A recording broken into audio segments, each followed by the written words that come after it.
है family, welcome back to the 75 hard series. This is day 12। जैसा कि आपको पता है कि मेरी लगभग हर दिन की शुरुआत एक्साइटमेंट से होती है, पर आज के एक्साइटमेंट का रीज़न वर्कआउट या रूटीन नहीं है, बल्कि आज के एक्साइटमेंट का रीज़न है खाना।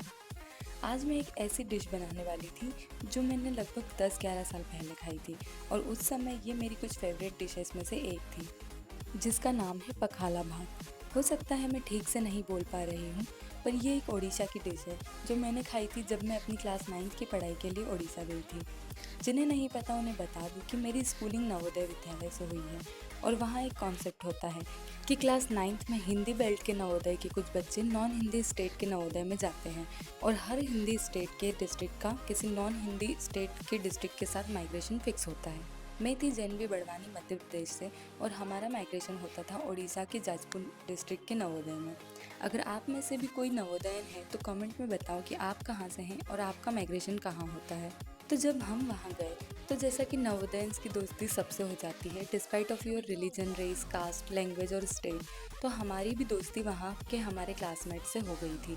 तो जब मंथ का फर्स्ट संडे, जो कि पेरेंट्स डे होता है, जब पेरेंट्स अपने बच्चों से मिलने आते हैं तो वो घर से खाना लेकर आते हैं, और क्योंकि इतनी दूर हमारे पेरेंट्स तो आ नहीं पाते थे, तो हमारे फ्रेंड्स के यहाँ से जो खाना आता था वो लोग हमसे शेयर करते थे, जिसमें से मुझे पखाला भात और उससे भी ज़्यादा एक डिश जिसका नाम भी मैं अच्छे से नहीं ले पाऊँगी, जिसे कहते हैं काकोरा, मुझे बहुत ज़्यादा पसंद था।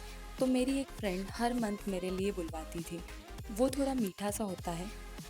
अगर आप उसका सही नाम और रेसिपी जानते हैं तो प्लीज़ कमेंट में बताइए।